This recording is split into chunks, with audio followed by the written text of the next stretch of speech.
안녕하세요. 저는 경기도 용인에 사는 윤정이라고 합니다. 올해 52이고 남편 박성호 씨와 결혼한 지 20해가 넘었습니다. 남편은 몇 달 전 뇌졸중으로 쓰러졌고 지금은 집에서 요양 중이에요.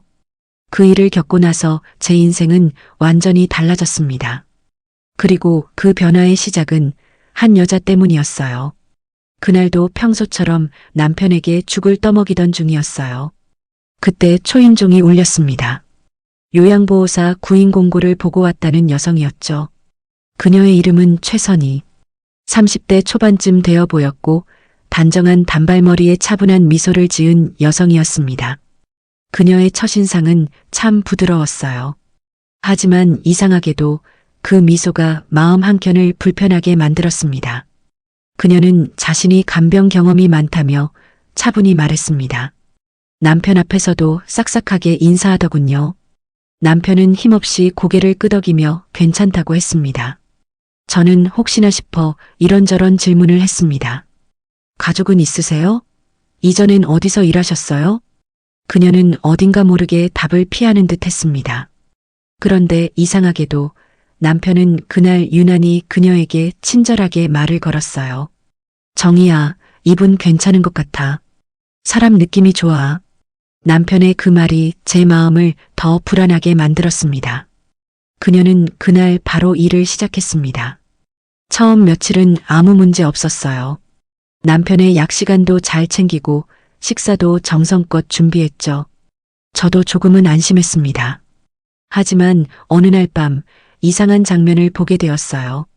잠에서 깼는데 거실 불빛이 희미하게 켜져 있더군요. 시간은 새벽 1시쯤이었습니다.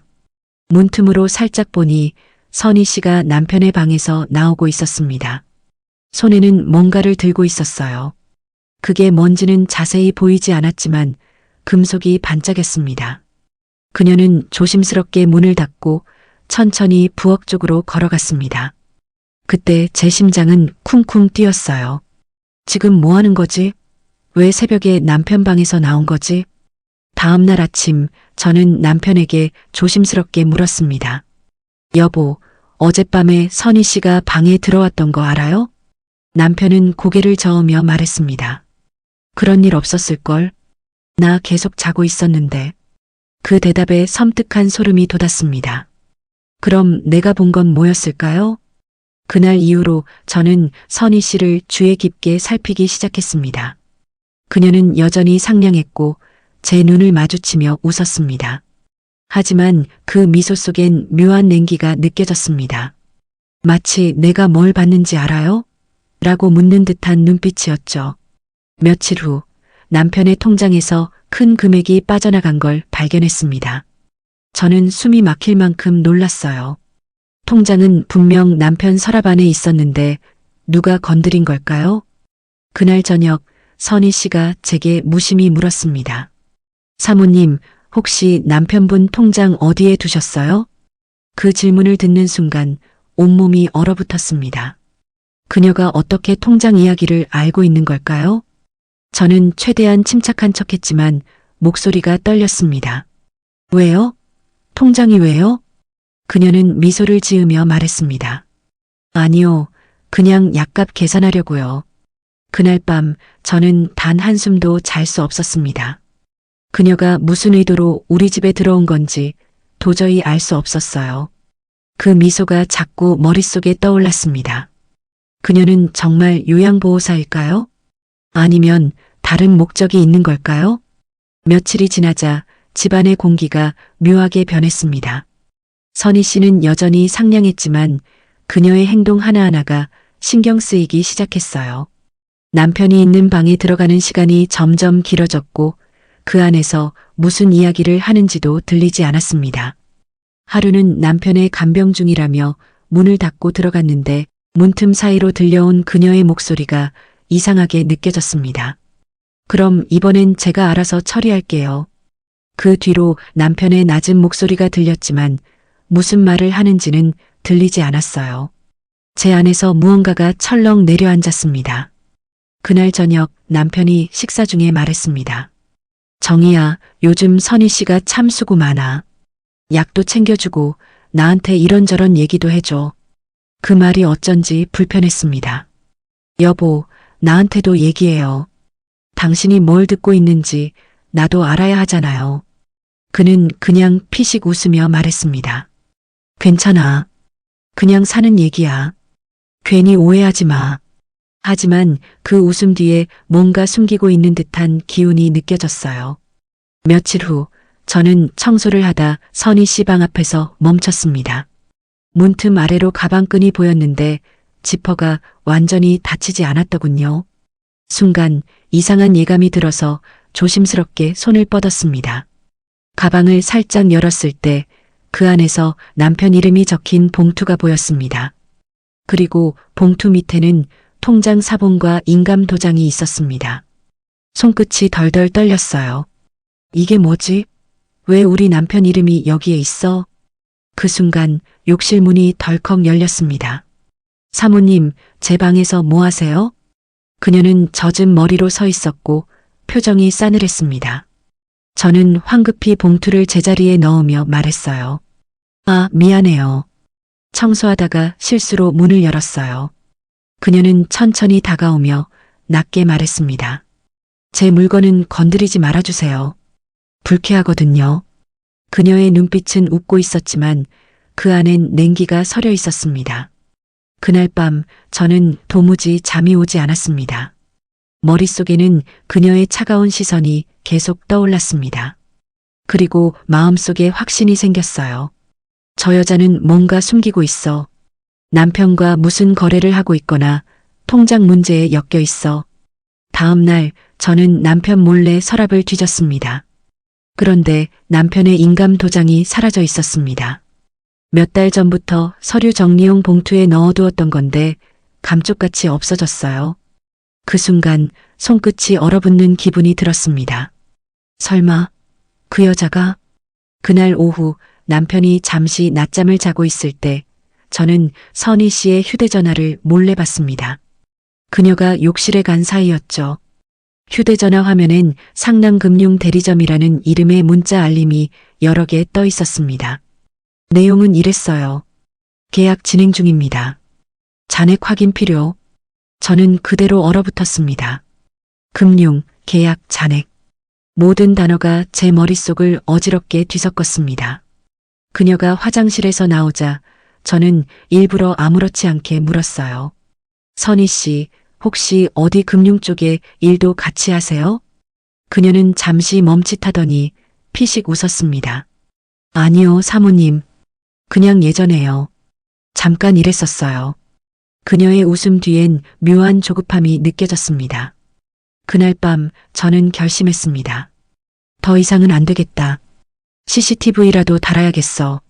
그래서 남편 몰래 작은 무선 카메라를 거실에 설치했습니다. 그 다음 날 카메라 영상을 확인한 순간 저는 숨을 멈췄습니다. 영상 속에서 선희 씨가 남편의 방문을 열고 들어가더니 남편의 손을 잡고 무언가를 속삭이고 있었습니다. 그리고 서랍에서 서류를 꺼내더니 카메라를 힐끗 쳐다봤어요. 그녀는 분명히 무언가를 알고 있었습니다. 그날 밤은 유난히 공기가 무거웠습니다. 창밖에서는 비가 부슬부슬 내렸고 집안은 이상하게도 눅눅한 긴장감이 감돌았어요. 남편은 저녁 약을 먹고 잠이 들었고 저는 거실에 앉아 CCTV 영상을 다시 확인하고 있었습니다. 어제 찍힌 장면들이 머릿속을 떠나질 않았습니다. 선희 씨가 남편 방에 들어가서 무언가를 속삭이던 장면. 그게 계속 눈앞에 아른거렸어요. 그때였어요. 남편이 잠결에 낮게 중얼거렸습니다. 선희야, 그거 내 통장에 넣으면 안 돼. 순간 손끝이 저릿해졌습니다. 남편의 입술이 미세하게 떨리고 있었고 얼굴은 식은땀으로 젖어 있었어요. 저는 가까이 다가가 조용히 물었습니다. 여보, 무슨 말이에요? 통장이라니요? 하지만 그는 아무 대답도 하지 않았습니다. 그저 다시 잠에 빠져들 뿐이었죠. 그날 밤 저는 한숨도 못 잤습니다. 그녀가 남편의 통장을 노리고 있다는 게 이제는 단순한 의심이 아니라 확신으로 바뀌었어요. 다음 날 아침 선희 씨는 아무 일 없었다는 듯 아침죽을 끓이고 있었습니다. 사모님, 어제 밤새 잠 못 주무셨죠? 피곤해 보이세요. 그녀의 말투는 부드러웠지만 그 속엔 묘한 비아냥이 섞여 있었습니다. 제가 대꾸하지 않자 그녀는 고개를 갸웃하며 말했어요. 남편분 상태가 요즘 좋아지셨어요. 어쩌면 곧 회복될지도 모르겠네요. 그 말이 이상하게 들렸습니다. 좋아진다니 다행이라 생각해야 하는데 왜 그 목소리에서 불안이 느껴졌을까요? 그날 오후 남편이 낮잠을 자는 동안 선희 씨는 어디론가 외출했습니다. 저는 그 틈을 놓치지 않았습니다. 남편의 방으로 들어가 서랍을 열어봤어요. 그 안에는 통장 대신 이상한 봉투가 들어 있었습니다. 봉투 안에는 남편의 서명이 들어간 서류 한 장이 있었습니다. 대리결제 위임서. 며칠 전 선희 씨 가방 속에서 봤던 그 계약서와 똑같은 형태였어요. 저는 손끝이 떨렸습니다. 그때 남편이 뒤에서 낮게 말했습니다.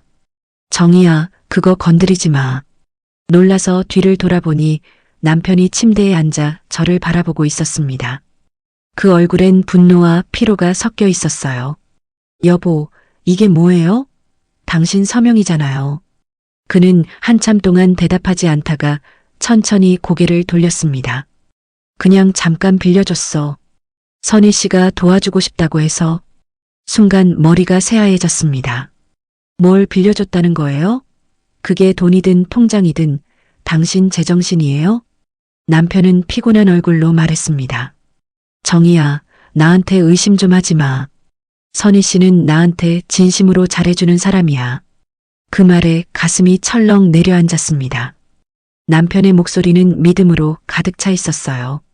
하지만 그 믿음은 지금 우리를 파멸로 몰아넣고 있었습니다. 그날 밤 저는 조용히 결심했습니다. 내가 직접 그 여자의 정체를 밝혀내야겠다.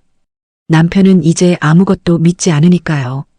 다음 날 남편이 병원 진료를 받으러 간 사이에 저는 선희 씨가 쓰던 휴대전화 뒷번호를 적어 금융사에 문의했습니다. 잠시 후 돌아온 답변은 제 숨을 먹게 만들었습니다. 그 번호는 실제 요양보호사 등록 정보와 전혀 일치하지 않았어요. 그리고 그녀는 몇 년 전 금융사기 전과가 있는 인물이었습니다. 그제서야 모든 퍼즐이 맞춰졌습니다. 그녀는 우리 집에 요양보호사로 위장해 침투한 사기꾼이었던 겁니다. 그날 밤 잠을 이룰 수 없었습니다. 남편 옆에서 억지로 눈을 감았지만 머릿속은 온통 복잡한 생각뿐이었어요. 그녀의 정체, 남편의 서류, 그리고 그 메모 한 장. 당신이 신고하면 남편은 끝나요. 그 문장이 머릿속에서 맴돌며 온몸을 얼어붙게 만들었어요. 새벽녘 저는 조용히 침대에서 일어났습니다. 거실 불을 켜지 않은 채 선희 씨의 가방을 찾아 뒤졌습니다. 그 안에는 향수, 지갑, 그리고 작은 봉투 하나가 있었어요. 봉투 안에는 신분증이 들어 있었죠. 하지만 그 이름은 제가 알고 있던 박선희가 아니었습니다. 이름이 완전히 달랐습니다. 심장이 쿵 하고 내려앉았습니다. 그녀는 가짜 이름을 쓰고 있었어요. 그때 현관문이 덜컥 열리더니 발소리가 들렸습니다. 선희 씨였습니다. 그녀는 새벽 5시가 넘은 시간에 무언가를 들고 들어오고 있었어요. 저는 재빨리 봉투를 제 가디건 속에 숨기고 아무 일 없다는 듯 냉장고 문을 열었습니다. 사모님, 새벽부터 일어나셨어요? 그녀가 묘한 웃음을 지었습니다. 저는 애써 미소를 지으며 대답했어요. 잠이 안 와서요. 여보 죽 끓이려고요. 그녀는 제 얼굴을 똑바로 보며 말했습니다. 그럼 제가 할게요. 사모님은 들어가서 좀 쉬세요. 그녀의 눈빛은 다정했지만 그 속에는 차가운 무언가가 숨어 있었어요. 저는 조용히 남편의 방으로 들어갔습니다. 남편은 깊은 잠에 빠져 있었고 이마에는 식은땀이 맺혀 있었어요. 그의 옆에는 작은 봉투가 놓여 있었습니다. 열어보니 남편의 신분증이 없었습니다. 분명 어제까지 서랍 속에 있었는데요.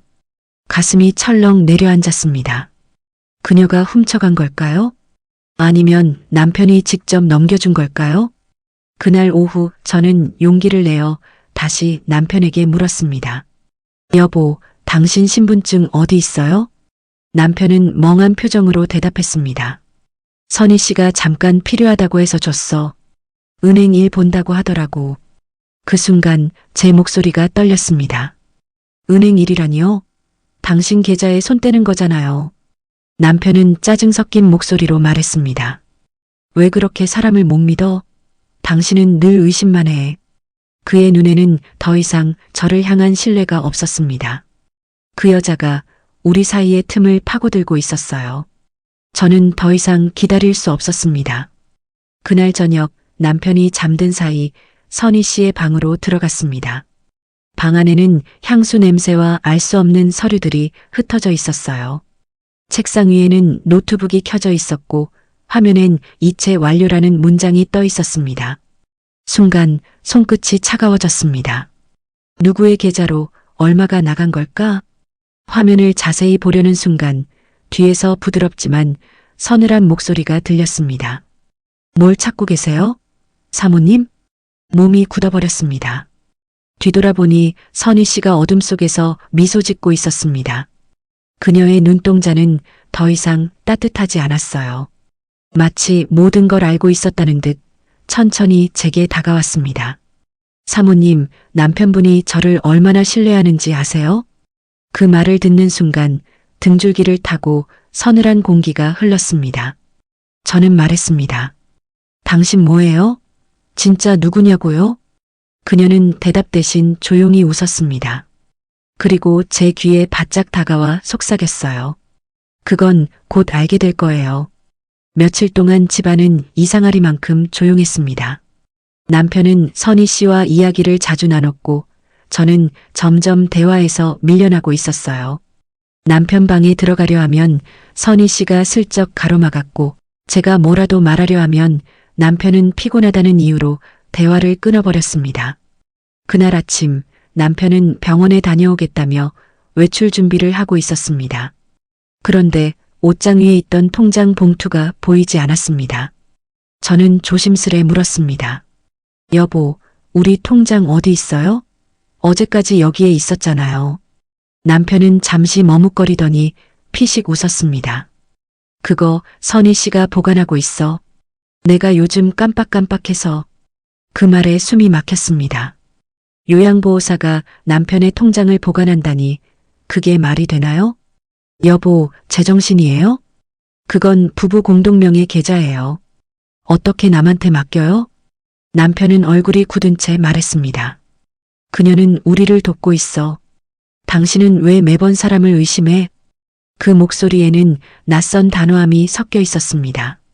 그동안 저를 믿어주던 남편의 따뜻함은 어디에도 없었어요. 선희 씨가 문 밖에서 그 대화를 들었는지 조용히 문을 열고 들어왔습니다. 사모님, 남편분 너무 피곤하세요. 그만하시죠. 그녀는 마치 이 집의 주인처럼 저를 제지했습니다. 저는 울컥하는 감정을 억누르지 못하고 말했습니다. 이 집의 주인은 아직 나예요. 당신이 무슨 권리로 통장을 가져요? 그녀는 짧게 미소를 지었습니다. 남편분이 직접 주셨잖아요. 저보고 믿는다고요. 그녀의 말투에는 확신이 가득했습니다. 남편은 아무 말도 하지 않았고 그 침묵이 저를 미치게 만들었어요. 그날 오후 저는 몰래 남편의 서랍을 뒤졌습니다. 그 안에는 새로운 통장 사본이 들어 있었어요. 통장 이름은 남편의 것이 맞았지만 거래 내역엔 이상한 점이 있었어요. 며칠 전부터 매일 일정 금액이 빠져나가고 있었습니다. 그 금액은 결코 적지 않았습니다. 손끝이 떨렸습니다. 이건 단순한 도난이 아니었어요. 누군가 치밀하게 계획하고 있었습니다. 저는 선희 씨의 방 앞까지 가서 문을 열려 했습니다. 하지만 문은 잠겨 있었어요. 그 순간 안쪽에서 속삭이는 듯한 목소리가 들렸습니다. 남편의 목소리였습니다. 선희 씨, 오늘도 고마워요. 당신 없었으면 못 버텼을 거예요. 그 말이 제 귀를 찢듯이 스쳤습니다. 분노와 슬픔이 뒤섞여 눈물이 터져 나왔어요. 그날 밤 남편은 제게 차갑게 말했습니다. 정희야, 잠깐 친정에 다녀와. 나 혼자 있고 싶어. 그 말은 곧 나가달라는 뜻이었습니다. 저는 아무 말도 하지 못했습니다. 그저 문 앞에 선 채 남편의 뒷모습을 바라봤어요. 그 뒤로 닫히는 문소리가 우리 사이의 마지막 대화처럼 들렸습니다. 며칠 후 남편의 병원에서 전화가 걸려왔습니다. 남편분이 진료 예약을 취소하셨다고요. 그리고 요양보호사님이 모든 절차를 대신하고 계세요. 그 순간 저는 피가 거꾸로 솟는 기분이 들었습니다. 그녀가 남편의 모든 걸 장악하고 있었어요. 저는 경찰서로 향하려다 멈췄습니다. 휴대전화로 은행 어플을 켜봤어요. 잔액 확인을 눌렀을 때 화면에는 차가운 숫자 0이 떠 있었습니다. 모든 돈이 사라져 있었습니다. 새벽녘 핸드폰 벨소리가 귀를 찢었습니다. 화면엔 번호 없음이라 표시되어 있었어요. 처음엔 스팸 전화겠거니 하고 무시했지만 벨소리는 끈질기게 이어졌습니다. 결국 손이 떨리는 채로 전화를 받았습니다. 정희 씨, 놀라셨죠? 그 목소리, 분명 선희 씨였습니다. 숨소리가 너무나 가까이 들렸어요.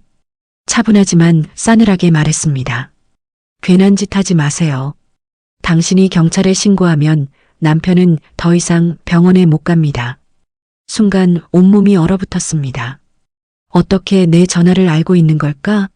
어제 경찰서로 향하려다 잠시 카페에 들렀을 뿐인데 그녀가 날 미행하고 있었던 걸까? 저는 최대한 침착하게 물었습니다. 지금 당신이 무슨 짓을 하고 있는지 알아요. 당장 남편 돌려보내요. 그러자 그녀가 낮게 웃었습니다.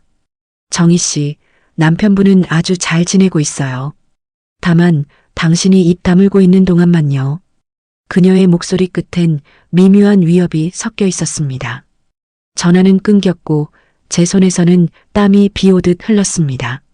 저는 즉시 남편의 병원으로 전화를 걸었습니다. 그러나 간호사의 대답은 저를 더욱 절망하게 만들었어요. 남편분은 이미 퇴원하셨습니다. 요양보호사분이 직접 퇴원 수속을 밟으셨죠. 눈앞이 캄캄해졌습니다. 남편은 어디로 간 걸까요? 그녀는 그를 데리고 어디로 간 걸까요? 그날 오후 집안을 둘러보며 이상한 점을 발견했습니다. 남편의 옷이 모두 사라져 있었고 그녀의 짐 또한 흔적도 없이 정리되어 있었습니다. 마치 애초에 존재하지 않았던 사람들처럼 말이에요. 저는 급히 경찰에 신고했습니다. 하지만 경찰은 냉정했습니다. 남편이 성인이라면 자발적으로 동행한 걸로 보이네요. 범죄 혐의를 입증할 증거가 필요합니다. 그 말에 절망감이 몰려왔습니다. 증거라니 내 눈앞에서 일어난 일들이 다 증거 아닌가요? 그날 밤 저는 남편의 방에서 이상한 소리를 들었습니다. 탁자 위에 놓인 남편의 낡은 휴대전화에서 문자 알림음이 울리고 있었어요. 떨리는 손으로 메시지를 열어봤습니다. 당신 남편은 내 옆에 있어요. 그 아래엔 사진이 첨부되어 있었습니다. 남편이 병원복을 입은 채 낯선 방에서 눈을 감고 누워있는 모습이었어요. 그리고 사진 구석에는 낯익은 손이 보였습니다. 빨간 매니큐어, 선희 씨의 손이었습니다. 숨이 막혀왔습니다. 이건 단순한 사기나 절도가 아니었어요. 그녀는 남편을 그리고 나까지 철저히 조종하고 있었습니다. 저는 결심했습니다. 이제 더는 도망치지 않겠다고요. 그녀가 숨어 있는 곳을 찾아내서 남편을 직접 데리고 오겠다고요. 하지만 그 결심의 순간 창문 밖에서 낯선 시선이 느껴졌습니다. 커튼 사이로 희미한 불빛 아래 누군가가 저를 지켜보고 있었습니다. 심장이 요동쳤습니다. 창문을 천천히 닫으려던 순간 밖에서 들려온 낮은 목소리. 정희 씨, 아직도 남편 찾고 있네요. 아침 햇살이 차갑게 느껴졌습니다. 하룻밤을 꼬박 세운 채 병원으로 향했습니다. 남편이 마지막으로 치료받았던 병원이었죠. 손에는 남편의 오래된 진료카드를 꼭 쥐고 있었습니다. 접수 창구 앞에 서자 손끝이 떨렸습니다. 직원에게 조심스레 말했습니다. 남편의 최근 진료 기록을 확인하고 싶은데요. 직원은 잠시 망설이더니 컴퓨터를 살펴봤습니다. 그리고 고개를 갸웃하며 말했어요. 이상하네요. 환자 기록이 삭제되어 있습니다. 삭제요? 그게 무슨 말이에요? 직원은 화면을 돌려보이며 말했습니다. 며칠 전에 외부 요청으로 데이터가 정리되었다고 되어 있습니다. 요양보호사님 이름으로 처리된 것 같네요. 그녀의 이름이 병원 시스템에도 등록되어 있었다니 온몸에 소름이 돋았습니다. 그녀는 단순히 집안에 침투한 사기꾼이 아니었어요. 처음부터 모든 걸 계획하고 움직였던 겁니다. 직원은 조심스레 덧붙였습니다. 그리고 이건 좀 이상한데요. 남편분은 실제로 퇴원 절차를 밟은 기록이 없습니다. 순간 머릿속이 하얘졌습니다. 퇴원 기록이 없다고요? 그럼 남편은 지금 어디 있는 거예요? 직원은 고개를 숙이며 낮게 말했습니다. 저희가 남편분을 마지막으로 본 건 이틀 전이에요. 그날 요양보호사분이 병실로 오셨죠. 그리고 그 후로 아무도 그분을 보지 못했습니다. 심장이 쿵 하고 내려앉았습니다. 그녀가 남편을 데리고 사라진 겁니다. 그리고 병원의 기록까지 지워버렸어요. 저는 병원을 나와 주차장에 서 있었습니다. 그때 누군가 제 어깨를 툭 건드렸습니다. 깜짝 놀라 뒤를 돌아보니 병원 간호사 한 분이 조심스럽게 메모지를 건네주셨습니다. 이거 제가 본 걸 말씀드려야 할 것 같아서요. 그 종이엔 주소 하나가 적혀 있었습니다. 병원 근처의 낡은 주택가 주소였죠. 간호사는 작은 목소리로 말했습니다. 그 요양보호사분 며칠 전에 그 집으로 가셨다고 들었어요. 환자분도 같이 계신 것 같아요. 저는 숨을 고르며 고개를 숙였습니다. 감사합니다. 정말 감사합니다. 그날 오후 저는 그 주소로 향했습니다. 골목은 음산했고 낡은 가로등이 깜빡거리고 있었습니다. 그 집은 담장이 무너진 오래된 단층 집이었어요. 문은 잠겨 있지 않았습니다. 조용히 밀자 삐걱 소리를 내며 열렸습니다. 집안은 썩은 냄새와 약품 냄새가 뒤섞여 있었습니다. 거실 한가운데엔 병원용 침대 하나가 놓여 있었고 그 위엔 남편의 옷가지가 흩어져 있었습니다. 그리고 그 옆 탁자에는 남편의 신분증과 제 사진이 함께 놓여 있었습니다. 숨이 막혀왔습니다. 사진 속의 저는 마치 누군가에게 감시당하는 사람처럼 창문 너머에서 찍혀 있었어요. 그때 방문이 삐걱 소리를 내며 열렸습니다. 낮고 익숙한 목소리가 들렸습니다. 정희 씨, 정말 왔네요. 그녀였습니다. 어둠 속에서 천천히 걸어 나오는 선희 씨의 얼굴엔 섬뜩한 미소가 떠 있었습니다. 저는 떨리는 목소리로 말했습니다. 남편 어디 있어요? 당신 무슨 짓을 한 거예요? 그녀는 천천히 웃으며 대답했습니다. 남편분은요, 이제 제 거예요. 그동안 돌봐드리면서 정이 너무 들었거든요. 그녀의 눈빛은 광기 그 자체였습니다. 선희 씨의 웃음소리가 낡은 집안을 울렸습니다. 그녀는 손에 주사기 하나를 들고 있었고 그 속엔 알 수 없는 약물이 들어 있었습니다. 그녀의 눈빛은 차갑고도 안정되어 있었어요. 마치 오래전부터 이 순간을 기다려온 사람처럼요. 저는 소리를 질렀습니다. 남편 어디 있냐고요? 당신 무슨 짓을 한 거예요? 그녀는 고개를 살짝 기울이며 말했습니다. 남편분은 저 안에 계세요. 다만 지금은 깨어나지 못할 뿐이에요. 그녀가 손가락으로 가리킨 곳은 작은 방이었습니다. 문을 열자 약 냄새와 함께 희미한 숨소리가 들려왔습니다. 남편이 침대에 누워 있었어요. 산소호흡기가 연결되어 있었고 얼굴은 창백했습니다. 하지만 분명 살아 있었습니다. 눈물이 왈칵 쏟아졌습니다. 여보 제발 눈 좀 떠봐요. 그녀는 조용히 제 어깨를 잡으며 말했습니다. 그분은 지금 아주 편안해요. 내가 매일 약을 주고 있으니까요. 그 말이 섬뜩하게 들렸습니다. 그녀의 약이 혹시 남편을 더 악화시키고 있는 건 아닐까? 저는 이를 악물고 물었습니다. 당신 왜 이런 짓을 하는 거예요? 돈 때문이에요? 그녀는 고개를 저었습니다. 돈? 아니요. 돈은 그냥 시작이었어요. 그녀의 얼굴에 미묘한 미소가 번졌습니다. 그 여자가 남편 곁에 머무는 이유가 단순한 욕심이 아니라는 걸 그제야 느꼈습니다. 그녀는 천천히 말을 이었습니다. 저도 예전에 환자를 돌봤어요. 하지만 그 환자는 저를 버렸죠. 그리고 그 환자가 바로 당신 남편과 같은 병을 앓고 있었어요. 그녀는 잠시 숨을 고르고 말했습니다. 남편분은 망상형 치매 증상을 보였어요. 가끔 자신이 아닌 다른 사람을 기억했죠. 나를 그 여자라고 부르기도 했어요. 저는 믿을 수 없었습니다. 그녀가 하는 말이 사실이라면 그동안 제가 본 남편의 이상한 행동들, 그게 전부 병 때문이었다는 말인가요? 하지만 곧 그녀의 다음 말이 제 숨을 먹게 만들었습니다. 그런데 말이에요, 정희 씨. 그 병이 남편분에게만 있는 게 아닐 수도 있어요. 그녀는 제 얼굴을 찬찬히 바라보며 웃었습니다. 정희 씨, 당신도 요즘 누가 당신을 감시하고 있다고 느끼죠?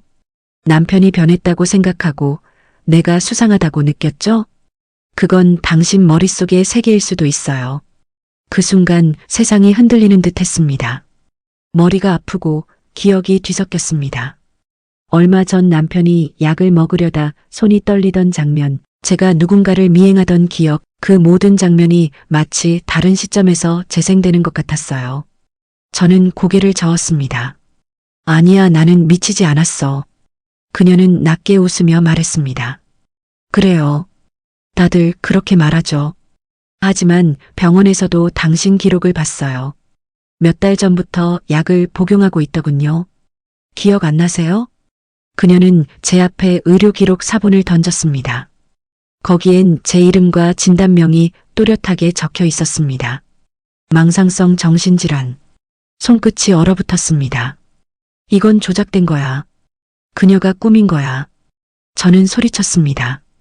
거짓말 하지 마. 당신이 그랬잖아. 남편을 이렇게 만든 건 당신이잖아. 그녀는 조용히 한 걸음 다가왔습니다. 아니요, 정희 씨. 이건 전부 당신이 한 일이에요. 그 말에 공기가 멈춘 것 같았습니다. 그녀는 제 귀에 바짝 다가와 속삭였어요. 당신이 그 약을 먹인 거예요. 남편에게 매일같이. 기억 안 나요? 머릿속이 하얘졌습니다. 순간 기억의 조각들이 스쳐갔어요. 제가 약을 손에 쥐고 있던 장면, 남편이 먹기 싫다고 말하던 장면, 그리고 제가 울면서 약을 억지로 먹이던 순간들. 몸이 휘청거렸습니다. 진실이 무너져 내리고 있었습니다. 남편의 눈이 천천히 떴습니다. 희미한 숨소리가 들리더니 그 눈동자가 제게로 향했습니다. 차갑고 낯선 시선이었어요.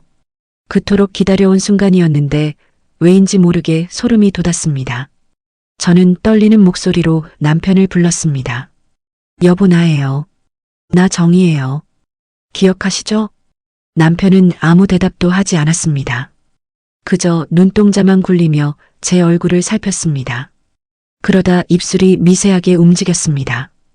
그녀 아직도 여기 있었어. 순간 등줄기가 얼어붙었습니다.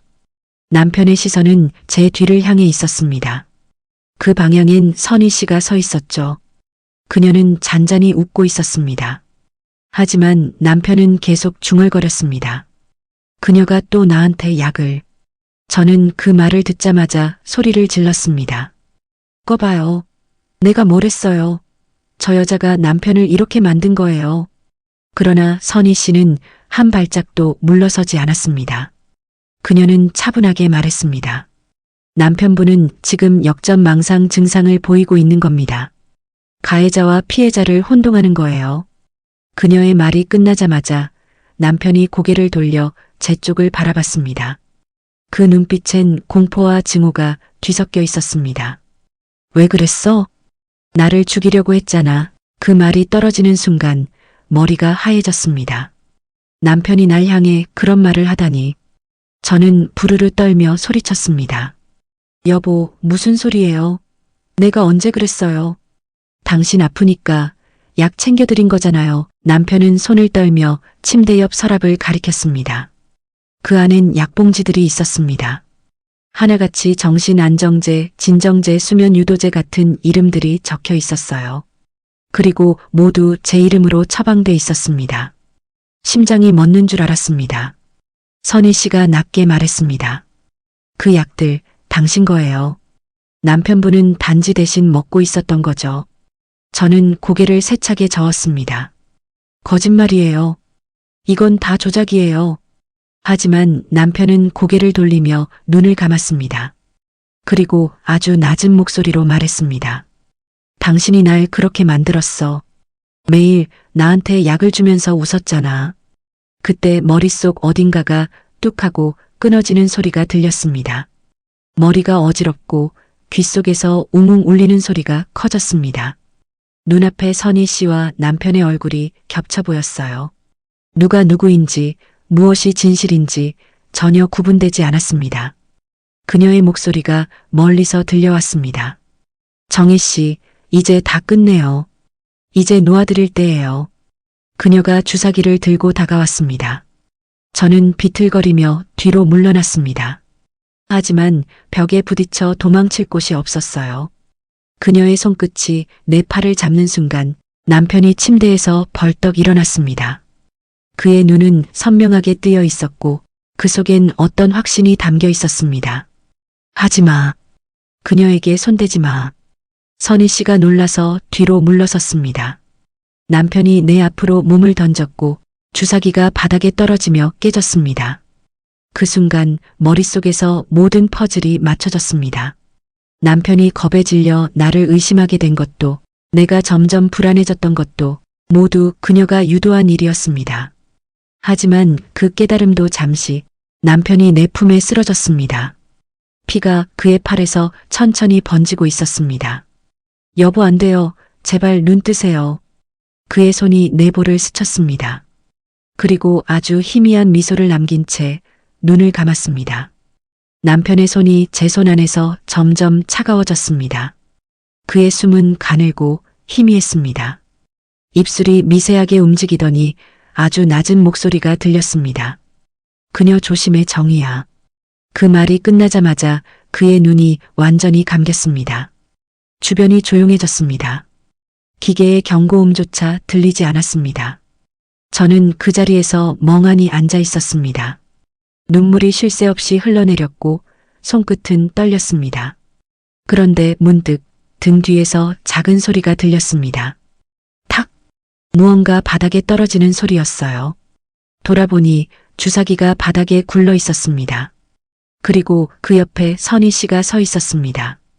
그녀는 말없이 저를 바라보고 있었어요. 정희 씨, 이제 됐어요. 이제 그분은 편안해졌어요. 그녀의 말투는 여전히 차분했습니다. 마치 모든 게 계획된 일인 것처럼요. 저는 울부짖었습니다. 당신이 그를 죽였어. 왜? 이런 짓을 한 거예요? 그녀는 미세하게 웃으며 고개를 저었습니다. 죽인 건 제가 아니라 당신이에요.